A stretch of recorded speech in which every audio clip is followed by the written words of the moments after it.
মামুনি মামুনি, নানা ভাই না বাজার থেকে অনেক বড় একটা পাঙ্গাস মাছ নিয়ে আসছে আর পটল নিয়ে আসছে, কিন্তু পটল দিয়ে পাঙ্গাস মাছের ঝোলটা আমি খাবো না।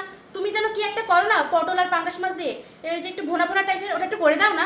ঠিক আছে, আমি কিন্তু করে দিতে পারি রান্নাটা, কিন্তু মাছটা সম্পূর্ণ ধুয়ে কেটে পরিষ্কার করে তোমার নানকে দিতে বলবা, আর তুমি পটলগুলো কেটে ধুয়ে পরিষ্কার করে রাখো, আর বাকিটা আমি করে দিব। আচ্ছা ঠিক আছে। মাছগুলা আম্মু খুব সুন্দর করে ধুয়ে পরিষ্কার করে রাখছে। মাছটা বেশ বড় ছিল। এখন আমি ফার্স্টে দিব হচ্ছে লেবুর রস। 1 চিপ লেবু নিয়ে নিছি।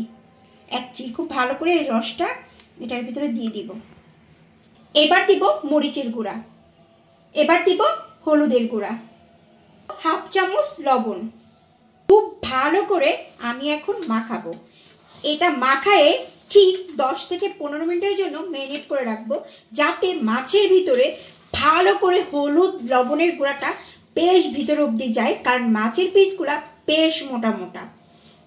এখন আলু আর পটলটা বেশ ভালো করে মাখিয়ে নিব হলুদ লবণ দিয়ে, ওইদিকে মাছ রেস্টে রাখতে রাখতে। আলু আমি একটা কেটে দিছি, যাতে হচ্ছে আলুটাও কড়া করে ভাজতে পটলের সাথে ভুনার ক্ষেত্রে খুব কমিউনিকেশনটা ভালো যায়, কারণ আলু হচ্ছে মোটামুটি সবাই পছন্দ করে। এখানে আমি মরিচের গুঁড়া একটু কম দিলাম, এবং এখন দিব হলুদের গুঁড়া, এটাও আমি মাখিয়ে রাখবো। মাছগুলো খুব ভালো করে ম্যারিনেট করা কমপ্লিট। এখন আমি 10 থেকে 15 মিনিটের জন্য রেস্টে রাখবো, কারণ আগেই বলেছিলাম মাছের ভিতরে যাতে হলুদ লবণের এবং মরিচের গুঁড়াটা বেশ ভালো করে যায়, যাতে গরম গরম ভাতের সাথে মাছ কড়া করে ভেজেও খাওয়া যায়। তেলটা আমার খুব ভালোভাবে গরম হয়ে গেছে, এখন আমি মাছগুলো দিয়ে দিব সব।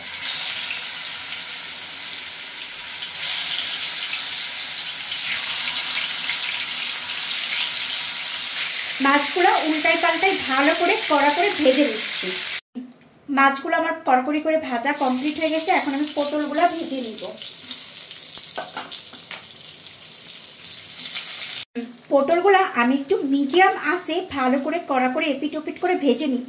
আর যারা এভাবে তরকারি রান্না করে খাইছেন অবশ্যই কিন্তু কমেন্ট করে জানাবেন।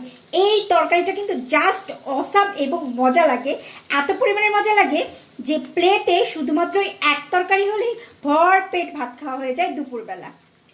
আলু পটল ভাজা আমার কমপ্লিট হয়ে গেছে, এখন চলে যাচ্ছে আমি তরকারিটা রান্না করার জন্য। ফার্স্টে কড়াই গরম করে তেল দিয়ে নিলাম, এবার দিয়ে দিব হচ্ছে আমি এখানে বড় বড় 4টা পেঁয়াজ কুচি। এখন পেঁয়াজ কুচিগুলো হালকা একটু ব্রাউনি কালার করে নিয়ে আসবো।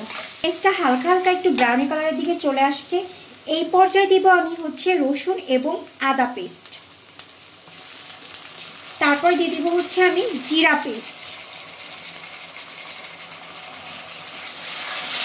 আমি 1 চামচ মরিচের গুঁড়া দিব, যেহেতু আমি মাছ ভাজার সময় মরিচের গুঁড়া ইউজ করছি, আলু পটল ভাজার সময়ও মরিচের গুঁড়া ইউজ করছি, এই জন্য 1 চামচই এনাফ। এখন দেবো হলুদের গুঁড়া, স্বাদ মতো লবণ দিচ্ছি। মশলাটাকে বেশ 4 থেকে 5 মিনিট আমি একটু হালকা পরিমাণে পানি দিয়ে কষিয়ে নেব।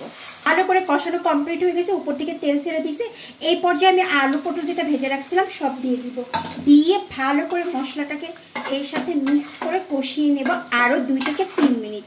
আলু আর পটলটাকে মিডিয়াম আঁচ রেখে ভালো করে কষিয়ে নিলে বেশ ভালো সময় নিয়ে কষালে তরকারিটার টেস্ট বেশি বাড়বে। যেমন প্রত্যেকটা মশলা আমার আলু এবং পটলের গায়ে গায়ে লেগে গেছে, এবং এই যে তেলটা ছেড়ে দিতে মশলা, এই পর্যায়ে আমি পরিমাণ মতন একটু পানি দিয়ে দিব। যেহেতু আমি একটু কষা কষা রাখবো, মাখা মাখা টাইপের ঝোল রাখবো, যাতে খুব মজা লাগে, এই জন্য ভুনা ভুনা টাইপের। বাহ, তরকারির কালারটা মাশাআল্লাহ অনেক সুন্দর আসছে।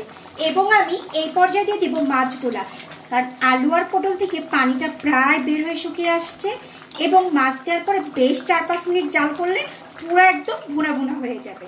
এই পর্যায়ে আমি সব মাছগুলো দিয়ে দিব। মাছ দেওয়া কমপ্লিট হয়ে গেছে, এখন আমি 2 থেকে 3 মিনিট জাল করলে তরকারিটা পারফেক্টভাবে কমপ্লিট হয়ে যাবে। মাছ দিয়ে আলু পটলের রান্নাটা কিন্তু কমপ্লিট হয়ে গেছে। এখন যার আবদার ছিল সে খেয়ে বলবে কেমন হয়েছে। তো গাইস, ফাইনালি কিন্তু আমার আবদারটা পূরণ হচ্ছে, আর আমি অনেকদিন পরে কিন্তু শান্তিতে ভাত খাচ্ছি, আর তরকারিটা কিন্তু অনেক মজা হয়েছে। যাক, তার পছন্দের আবদারটা কিন্তু আমি পূরণ করে ফেললাম। আজকের ব্লগটি এই পর্যন্ত, কি ভালো থাকবেন সবাই, আল্লাহ হাফেজ।